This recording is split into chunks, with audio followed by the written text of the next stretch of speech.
Hello दोस्तों, स्वागत है आप सभी का आपके अपने YouTube channel JS topic study में। दोस्तों, आज की इस वीडियो में हम बोर्ड मास रूल को बहुत ही सिंपल तरीके से सीखने वाले हैं, क्योंकि बहुत सारे बच्चे हमारे पास में कमेंट भी करते हैं कि सर बोर्ड मास रूल को डिटेल में समझा दीजिए, इसमें हमें कुछ डाउट है। तो दोस्तों, आज की इस वीडियो को एंड तक देख लीजिए। मैं आपसे वादा करता हूं कि अगर आपने आज का ये वीडियो पूरा देख लिया तो आगे से आप कभी भी बोर्ड मास रूल में गलतियां नहीं करेंगे और आगे से बोर्ड मास रूल के सवालों को आप ढूंढ कर हल करेंगे कि भाई पहले इसको हल करना है, क्योंकि ये सबसे आसान लगता है। ठीक है, तो बहुत ही शानदार तरीके से सीखने वाले हैं। आपको क्या करना है, फटाफट से इस वीडियो को लाइक कर देना है, अपने दोस्तों के साथ में शेयर कर देना है और वीडियो को बिना स्किप किए पूरा देखना है। ठीक है, तो चलिए शुरू करते हैं। तो देखिए, यहां पर मैंने लिखा हुआ है बोर्ड मास रूल। ठीक है, BODMAS, बोर्ड मास रूल। ठीक है, अब बहुत सारे बच्चे यहां पर पता है क्या सोचते हैं कि भाई बोर्ड मास जो है वो किसी साइंटिस्ट का नाम होगा जिसने ये रूल बनाया होगा। ठीक है, लेकिन दोस्तों ऐसा नहीं है। बोर्ड मास क्या है, एक ट्रिक है। ठीक है, इसको ऐसे समझो जैसे यहां पर एक सवाल लिखा हुआ है 4 + 3 भाग 2, इसके बाद में मल्टीप्लाई 5 और माइनस का 2 यहां पर लिखा हुआ है। अब अगर मैं आपसे कहूं कि इस सवाल को सॉल्व करिए तो बहुत सारे बच्चे यहां पर कंफ्यूज हो जाएंगे। वो सोचेंगे कि भाई पहले हमें भाग करना है या पहले जोड़ करना है या पहले गुणा करना है या पहले हमें घटाना करना है। ठीक है, तो ये हमें बताता है बोर्ड मास रूल कि पहले हमें क्या हल करना है। अगर आप कुछ भी पहले हल कर देंगे ना तो आपका सवाल गलत हो जाएगा। हमें किस हिसाब से करना पड़ेगा, बोर्ड मास रूल के हिसाब से इसको हल करना पड़ेगा, तब जाकर हमारा सवाल सही होगा। ठीक है, चलिए इसको और डिटेल में आगे समझते हैं। देखिए, बोर्ड मास रूल, इसका पूरा स्ट्रक्चर मैंने यहां पर बनाया हुआ है। देखिए, BODMAS, ये है हमारा बोर्ड मास रूल। ठीक है, तो देखिए कोई भी सवाल होगा, जैसे कि यहां पर देखिए एक सवाल है, यहां पर देखिए कोष्टक भी है, फिर इसके अंदर हमें बहुत सारे चिन्ह भी दिखाई दे रहे हैं, भाग है और फिर एक संख्या है। ठीक है, तो सवाल में अगर सबसे पहले देखिए, सबसे पहले क्या है, बी का मतलब होता है ब्रैकेट। अगर सवाल में कोई भी ब्रैकेट है, कोई भी कोष्टक है, तो सबसे पहले हम ब्रैकेट को हल करेंगे। ठीक है, फिर उसके बाद में है ओ का मतलब होता है ऑफ वाला गुणा। ठीक है, तो जब हमारा कोष्टक हल हो जाएगा फिर उसके बाद में हम ऑफ वाला गुणा करेंगे। ठीक है, जब ये दोनों हल हो जाएंगे फिर इसके बाद में आएंगे हम डी का मतलब होता है डिवीजन यानी भाग। ठीक है, जब ये दोनों हल हो जाएंगे तो फिर हम डिवीजन यानी कि भाग को हल करेंगे। ठीक है, फिर इसके बाद में आता है एम का मतलब है मल्टीप्लिकेशन यानी कि गुणा। ठीक है, जब हमारा भाग हल हो जाएगा तो फिर हम गुणा को हल करेंगे। ठीक है, फिर मल्टीप्लिकेशन के बाद में आता है ए का मतलब होता है एडिशन यानी होता है जोड़। ठीक है, तो जोड़ को जब हमारा गुणा हल हो जाएगा तो फिर हम जोड़ को करेंगे और सबसे एंड में हम घटाना को हल करेंगे। ठीक है, समझ में आया हमें किस क्रम में हल करना है। सबसे पहले हम करेंगे कोष्टक को हल, फिर ऑफ वाला गुणा, फिर भाग, फिर गुणा, फिर जोड़ और फिर घटाना। ठीक है, समझ में आ गया। चलिए अब इसको हम कुछ सवालों के माध्यम से समझेंगे ताकि आपको अच्छे से समझ में आ जाए। ठीक है, अब यहां पर एक सवाल देखिए आपके सामने लिखा हुआ है, कोष्टक के अंदर है 2 + 3 -4 और प्लस का 5 कोष्टक बंद और लास्ट में भाग करके दिया गया है 6। ठीक है, समझ में आ गया।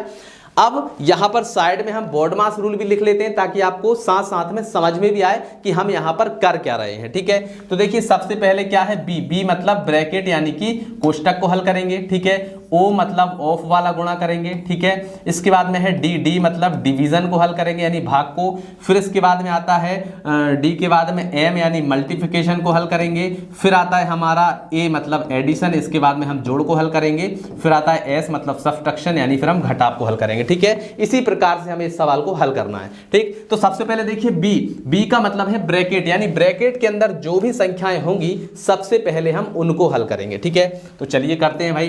तो यहां पर देखिएगा ब्रैकेट के अंदर क्या क्या है, 2 + 3 -4 + 5 और कोष्टक बंद और यहां पर हमारा भाग 6। ठीक है, अब देखिए ब्रैकेट के अंदर भी हमें चिन्ह को देखना है कि ब्रैकेट के अंदर भी पहले हम कौन सा चिन्ह हल करेंगे। तो यहां पर देखिए क्या है, घटाना है और जोड़ है। ठीक है, तो देखिए पहले हमारा जोड़ होता है फिर घटाना होता है। ठीक है, पहले जोड़ होता है फिर घटाना होता है, तो इसके अंदर भी पहले हम जोड़ करेंगे फिर घटाना करेंगे। ठीक, चलिए तो देखिए प्लस वाली संख्याएं कौन सी है, देखिए ये भी प्लस की है, ये भी प्लस की है और ये भी प्लस की है, माइनस की ये है।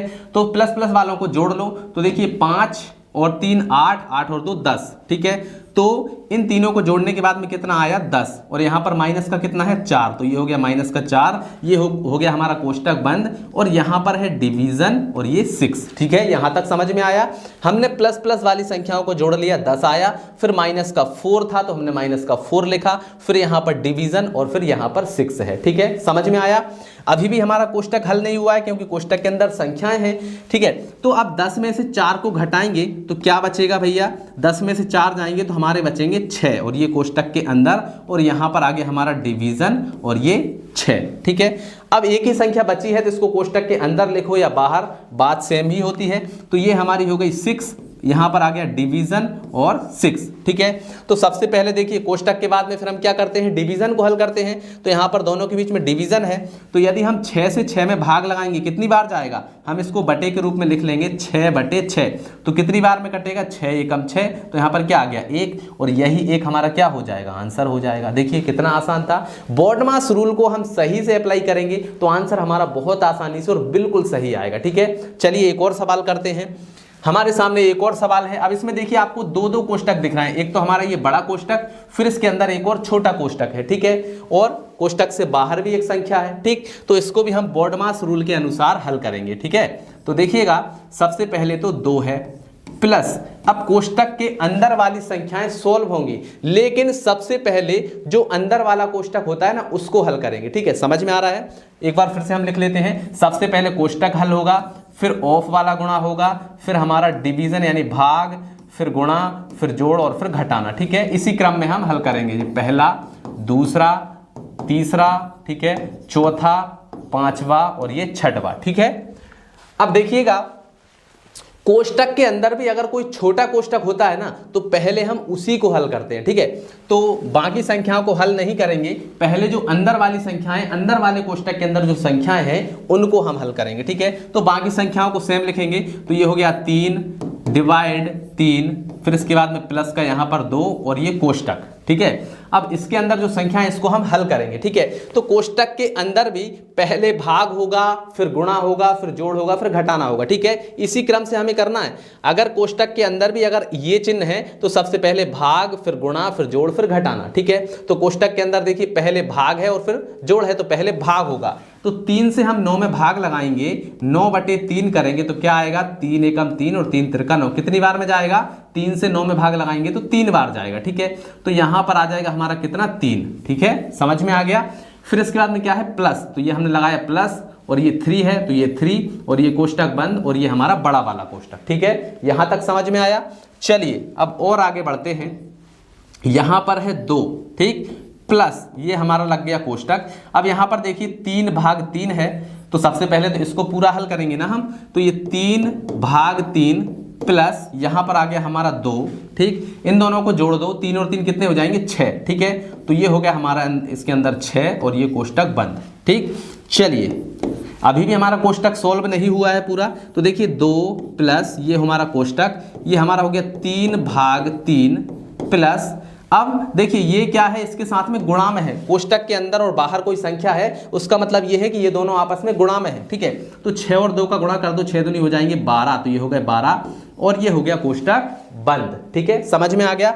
चलिए अब देखिए अंदर का पूरा कोष्टक सोल्व हो चुका है, अब हमारा सेम बस यही कोष्टक बचा हुआ है। तो इसमें देखिए जोड़ है और भाग है, तो पहले भाग होगा, तो 3 में यदि हम 3 से भाग लगाएंगे तो कितनी बार जाएगा, 3 एकम 3, एक बार। ठीक है, तो यहां पर आ गया हमारा 2 प्लस कोष्टक के अंदर देखिए इन दोनों का भाग किया तो 1 आया, प्लस 12 और ये कोष्टक बंद। ठीक है, अब कोष्टक के अंदर दोनों संख्याएं और चिन्ह क्या है, प्लस का, तो इन दोनों को हम जोड़ देंगे। तो यहां पर देखिएगा आप, ये तो हो गया 2 प्लस इन दोनों को जोड़िए, 12 और 1 हो जाएगा 13, तो ये हो गया 13। अब इन दोनों को जोड़ लो, तो 13 और 2 कितने हो जाएंगे, 14, 15, तो यहां पर आ गया हमारा 15 और यही 15 हमारा क्या हो जाएगा, आंसर हो जाएगा। देखिए कितना सिंपल था। हमने क्या किया, सबसे पहले छोटे वाले कोष्टक को हल किया, जब हमारा छोटा कोष्टक हल हो गया तो फिर हमने बड़े वाले कोष्टक को हल किया और फाइनली हमारा आंसर आ गया है यहाँ पर 15 यानी कि 15। चलिए एक और प्रश्न है हमारे पास में, इसको भी करते हैं। अब यहाँ पर भी देखिए सवाल हमें थोड़ा सा बड़ा दिख रहा है, लेकिन ये भी बहुत आसानी से सॉल्व हो जाएगा। ठीक है, चलिए इसको हल करते हैं। तो यहाँ पर देखिएगा ध्यान से, सबसे पहले देखिए एक बड़ा कोष्टक है, उसके अंदर एक छोटा कोष्टक है, ठीक है। तो सबसे पहले तो भाई छोटा कोष्टक को हल करेंगे। तो छोटे कोष्टक के अंदर दो संख्याएं 5 और 4 और बीच में प्लस है, चिन्ह भी एक ही है, तो इन दोनों को डायरेक्टली हम जोड़ देंगे। तो 5 और 4 कितने हो जाएंगे 9, ठीक है। तो ये हमने लिखा डायरेक्टली 9। फिर यहाँ पर है भाग 3, फिर इसके बाद में है प्लस का यहाँ पर 9, फिर मल्टीप्लाई यहाँ पर कितना है 15, तो ये हो गया 15। फिर यहाँ पर है भाग, ठीक है, भाग 3 और ये कोष्टक बंद, और यहाँ पर भाग हमारा फिर से कितना है 4, ठीक है। यहाँ तक समझ में आया भाई। हमने इसको हल करके लिख दिया 9, फिर इसके बाद में बाकी जो भी संख्याएं थी उनको लिख दिया कोष्टक बंद, और बाद में हमने यहाँ पर डिवाइड में 4 को लिख दिया है, ठीक है। चलिए अब इसमें हम बोर्डमास रूल को अप्लाई करेंगे। तो देखिए भाई सबसे पहले तो कोष्टक हल होगा, तो कोष्टक के अंदर भी पहले भाग होगा, फिर गुणा होगा, फिर जोड़ होगा, फिर घटाना होगा, ठीक है। तो भाग देखिए एक तो यहाँ पर है और एक यहाँ पर है, दो जगह पर भाग है, तो पहले भाग को हमें हल करना होगा। तो चलिए करते हैं। 3 से यदि हम 9 में भाग लगाएंगे कितनी बार जाएगा, 3 एकम 3, 3 तिरका 9, 3 बार। तो यहाँ पर हम क्या करेंगे कोष्टक, इन दोनों को हल करने के बाद में कितना आया 3, प्लस यहाँ पर है 9, तो हमने 9 लिखा। फिर है मल्टीप्लाई, अब इन दोनों को हल करते हैं। 3 से भाग लगाइए, 15 में कितनी बार जाएगा, 3 एकम 3 और 3 5 है 15, 5 बार, ठीक है। तो इन दोनों को हल करने के बाद में हमारा आया 5, और ये हो गया कोष्टक बंद, और यहाँ पर है हमारा डिवीजन 4, ठीक। यहाँ तक क्लियर, समझ में आया। चलिए अब और आगे बढ़ते हैं। अब ध्यान से देखिएगा, कोष्टक के अंदर यहाँ पर गुणा है और यहाँ पर जोड़ है, तो पहले गुणा होगा फिर जोड़ होगा, ठीक है ना। तो यहाँ पर पहले इन दोनों को गुणा करते हैं, तो 5 नाम 45 हो जाएगा। तो ये तो हमारा 3 प्लस 9 पंजे 45, तो ये हमने लिखा 45, और ये हो गया कोष्टक बंद, और यहाँ पर हो गया डिवीजन, और ये हो गया 4, ठीक है। यहाँ तक समझ आया।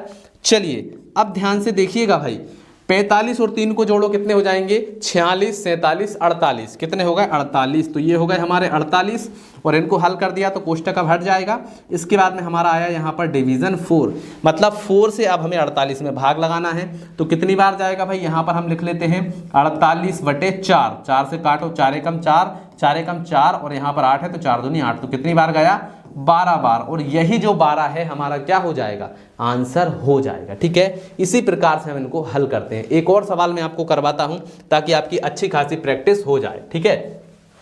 अब यहां पर ध्यान से देखिएगा, अलग टाइप का सवाल है। यहाँ पर एक अलग कोष्टक है, यहाँ पर एक अलग कोष्टक है, और एक संख्या कोष्टक के बाहर भी है, ठीक है।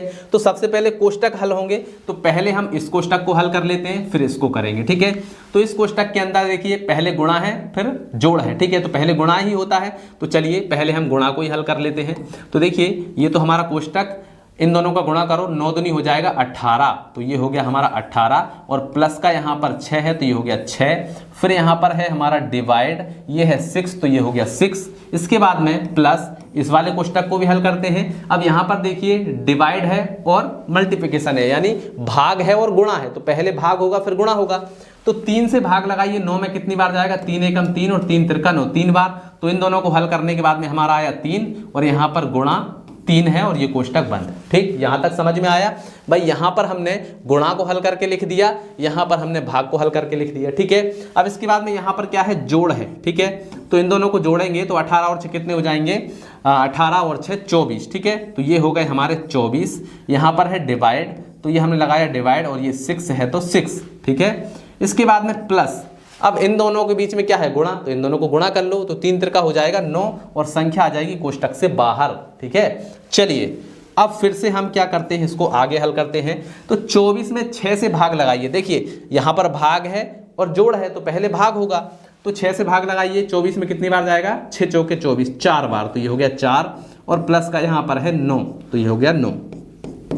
इन दोनों को जोड़ दो, तो 9 और 4 कितने हो जाएंगे, 13, तो ये आ गया हमारा 13, और यही 13 हमारा क्या हो जाएगा, आंसर हो जाएगा, ठीक है। इसी प्रकार से हम बोर्डमास के रूल से सवालों को हल करते हैं। आशा है आपको बहुत अच्छे से समझ में आ गया होगा। अब मैं आपको एक होमवर्क भी देता हूं, जिसको आपको घर पे करके देखना है कि भाई इसका आंसर क्या आएगा, ठीक है। तो मैं यहाँ पर लिख देता हूँ आपका होमवर्क, 16/4 प्लस, इसके बाद में हम लगाते हैं यहाँ पर कोष्टक, तो यहाँ पर हो जाएगा 6 + 4 और डिवाइड यहाँ पर 2, ठीक है। इसका जो भी आंसर आएगा आप मुझे कमेंट करके बताएंगे कि सर इसका आंसर ये आया है, और मैं आपकी कमेंट को 100% पढ़ता हूं और आपकी कमेंट का रिप्लाई भी करता हूं। तो कमेंट जरूर से कीजिएगा, मैं आपका रिप्लाई जरूर से दूंगा। तो चलिए दोस्तों, आज की इस वीडियो में इतना ही, मिलते हैं अगली वीडियो में, तब तक के लिए जय हिंद जय भारत।